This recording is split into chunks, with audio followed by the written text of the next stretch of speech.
pergunta você. Deixa eu te perguntar. Você acha que a gente pode comer carne de porco? Não. Mas lá em 1 Coríntios 10:25 fala que a gente pode comer de tudo que tem no açougue sem problema de consciência. Ai, gente. Vamos perguntar para as pessoas da igreja, ver o que elas acham, né? Será que alguém consegue responder isso pra gente? Responde para mim. A gente pode comer carne de porco? Pelo princípio bíblico, não. A palavra do Senhor diz que não. Definitivamente não. Mas se eu te disser que lá em 1 Coríntios 10:25 fala que a gente pode comer de tudo que tem no açougue sem nenhum problema de consciência? Vai depender da maneira que você interpreta a Bíblia. Se você interpretá-la de maneira correta, você vai ver que não tem nada a ver. Podemos? Podemos. Claro que podemos. Pode ou não pode comer carne de porco? Não. Claro que podemos. Não. Ah, sei lá, na Bíblia fala que não pode, né? Claro que podemos. Não. Bom dia, Ana Clara. A gente pode ou não pode comer carne de porco? Não. Deus, ele se preocupa com a nossa saúde, ele recomenda que a gente não coma. Mas esse texto confunde um pouco. Mas eu acho, na minha opinião, eu acho que não, a gente não deve. Não pode. Carne de porco não pode. Claro que podemos. Claro que podemos. E se eu te falar que lá em 1 Coríntios 10:25 fala pra gente que a gente pode comer de tudo que tem no açougue sem problema de consciência? Mas nem tudo faz bem. Tem o que faz mal e tem o que faz bem. Carne de porco não faz bem. Não pode. Kelinha, a gente pode ou não pode comer carne de porco? Não pode. Claro que podemos. E se eu te falar que em 1 Coríntios 10:25 diz que a gente pode comer tudo que se vende no açougue sem cargo de consciência? Nunca li isso. Eu te mostro. Então me prove.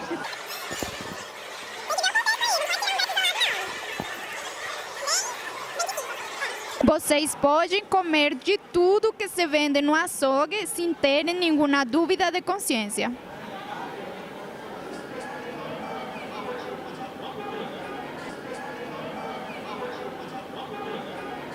Naquela época de Coríntios, quando Paulo falou sobre isso, Paulo queria dizer as carnes sacrificadas que estavam no açougue. No caso de que, ao que chegar no açougue, não perguntasse, porque as carnes sacrificadas, que elas tinham sido lançadas no açougue, era motivo de consciência de quem estava vendendo, não de quem estava comprando. Essa versão, vamos ver em outra versão. Estamos aqui com o irmãozinho Sebastião e a pergunta hoje é: irmão, a gente pode ou a gente não pode comer carne de porco? O crente não pode, o adventista não come. Claro que podemos. Você tem o livre-arbítrio, você pode escolher comer ou não comer. As pessoas comem de tudo que vê, porque as pessoas não usam sempre a desobediência. Podemos? Podemos. Claro que podemos. Você tem o livre-arbítrio, você pode escolher comer ou não comer. Mas você quer seguir o seu pai que te criou, te projetou, sabe como você funciona, sabe o que é melhor para você? Não devemos comer carne de porco, nem outros tipos de carne. Os outros podem comer, mas os adventistas não vêm ainda comer, não. E então, pastor, podemos ou não podemos comer a leitoa? Desenrola pra gente, pastor. 1 Coríntios 10, verso 25, o apóstolo Paulo diz o limite aí da liberdade cristã. Verso 25, verso 23, só para você entender, todas as coisas são lícitas, olha só, mas nem todas convêm. Todas são lícitas, mas nem todas edificam. Veja, é muito fácil pegar um texto e falar qualquer coisa.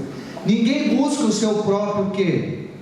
Interesse, e sim o de outro. Comei de tudo que se vende no mercado, sem nada perguntardes, por motivo de consciência, porque do Senhor é a terra a sua plenitude. Se algum dentre vós, o incrédulo, vos convidar, e aqui vai ficando mais difícil, olha só, convidar, e quiserdes comer de tudo que for posto diante de vós, vamos matar 2 coelhos com uma só, sem nada perguntardes por motivo de consciência. Porém, se alguém vos disser isto é coisa sacrificada ao ídolo, entendeu? Porque Paulo aqui o assunto é esse, não comais, por causa daquele que vos advertiu e por causa da consciência.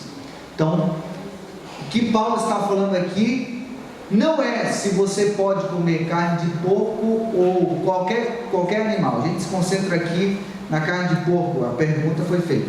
Mas Paulo está falando aqui, não é se está autorizado você comer ou não. O que Paulo está falando aqui era o contexto da época de Coríntios. A gente tem que saber o contexto. Quando você vai interpretar um pensamento de um filósofo, você vai saber qual é o século, qual era o ambiente cultural, ele estava vivendo, etc. Na Bíblia também é a mesma coisa. Então aqui o assunto é a questão de sacrifícios. Houve essa época onde que os deuses ali em Coríntios, eles eram... Isso aqui não é o que eu estou falando. Interessante que há pensadores e teólogos não adventistas que eles falam isso aqui.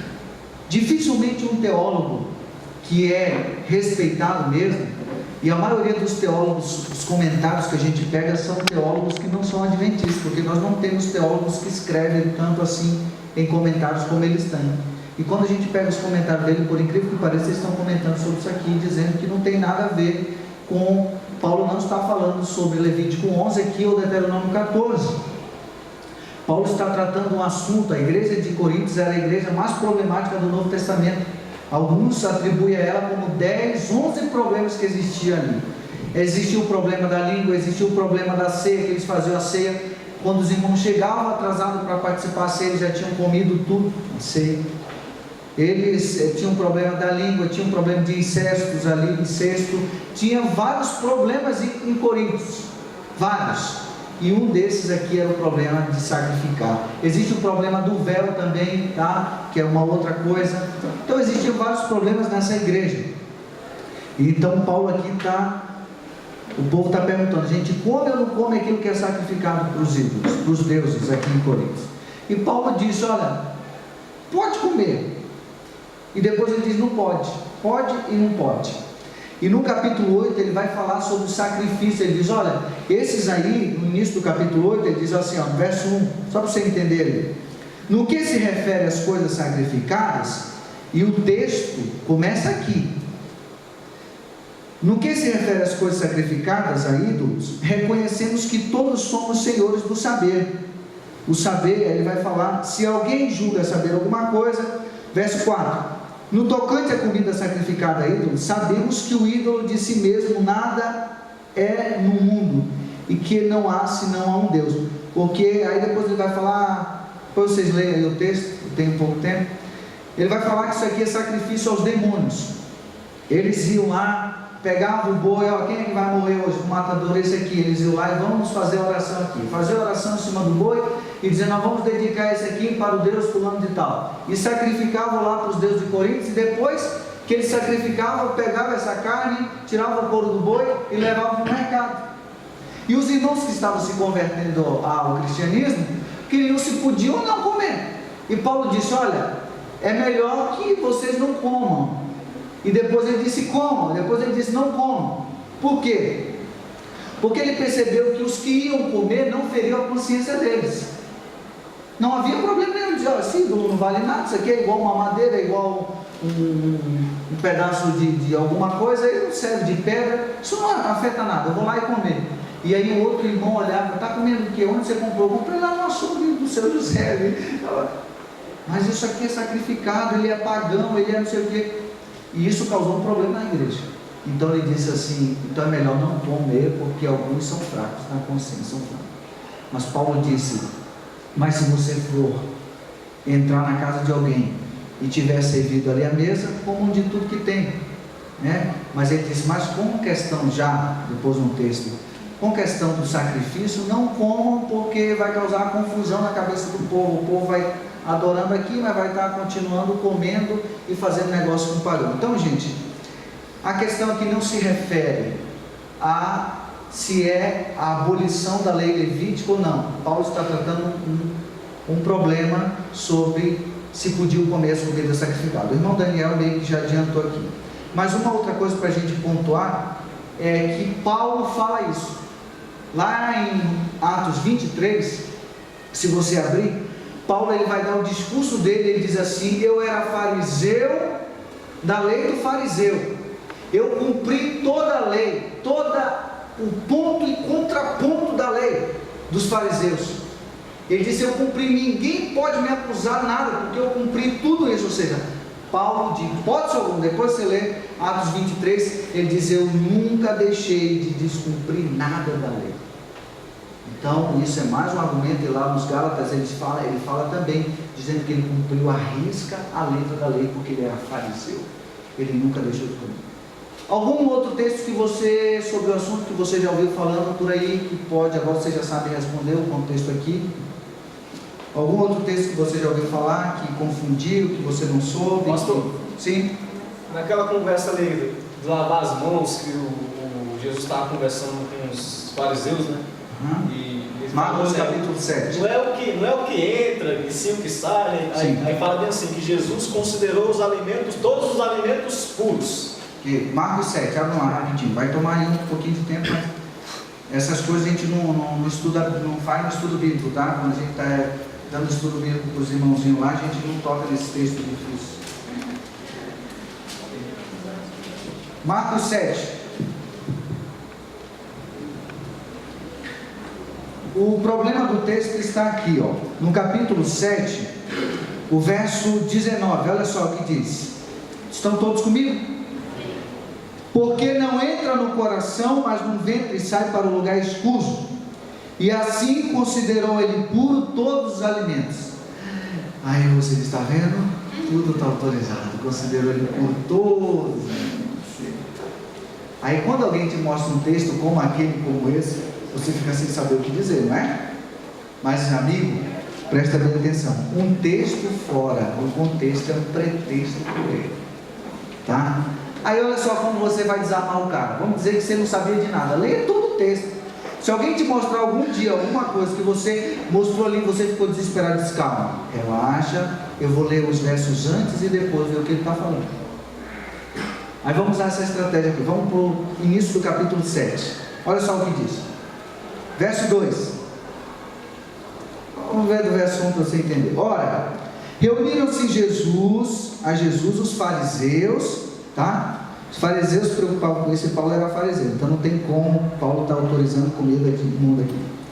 E alguns escribas vindo de Jerusalém, e vendo que alguns dos discípulos dele faziam o quê?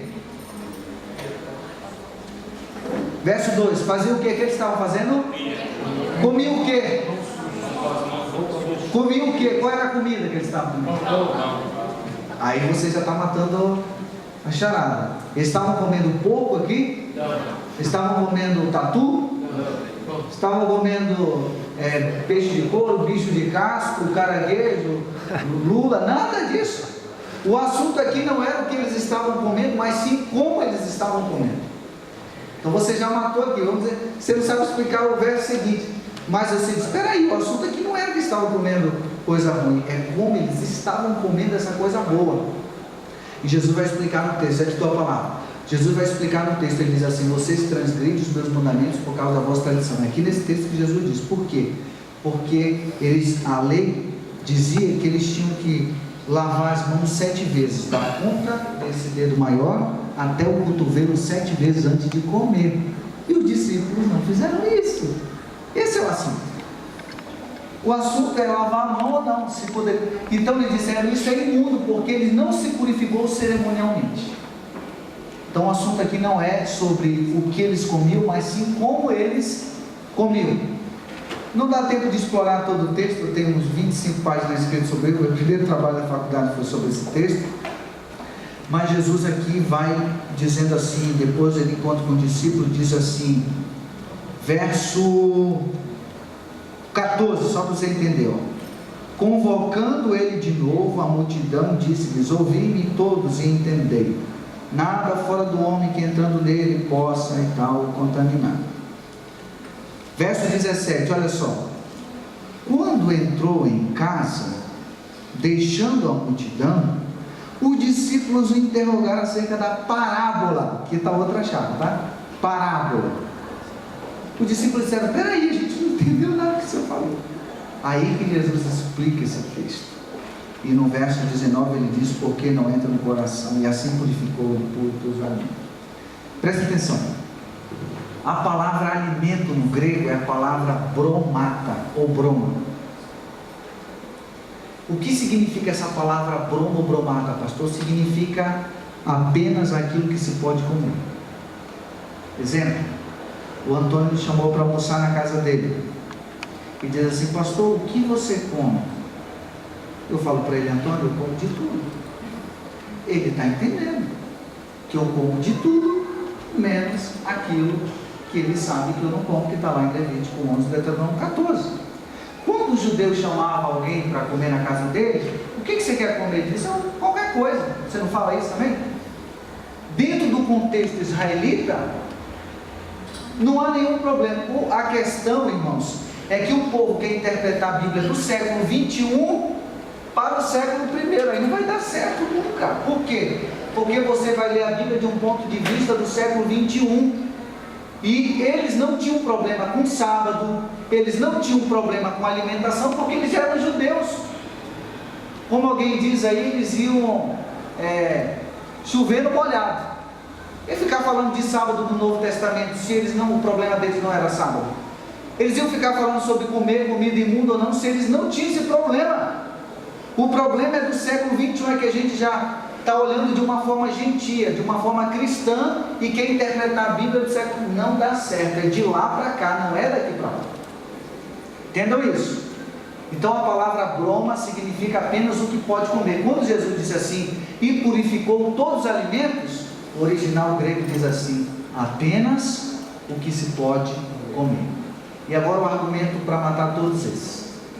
O verso 19 não está no original grego, está em colchetes, alguns entre parênteses, significa dizer não consta no original. Aí você vai matando os argumentos pouco a pouco, quando chega no último que você fez. Não está no original grego. Eu tenho uma Bíblia lá na sala pastoral, Bíblia de Jerusalém, e está lá entre colchetes e o rodapé, que é a Bíblia católica, está escrito assim: essa parte não consta no original grego. Provavelmente foi um acréscimo do copista para favorecer a doutrina dele, que já foi um copista cristão.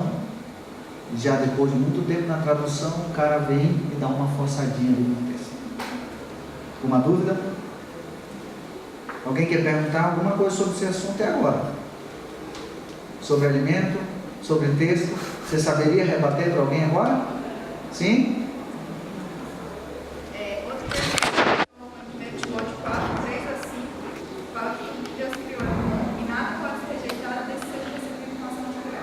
Esse é um outro problema. História pastoral sempre vai ter que ter um contexto. Você não vai ler uma carta, se alguém escrever aqui,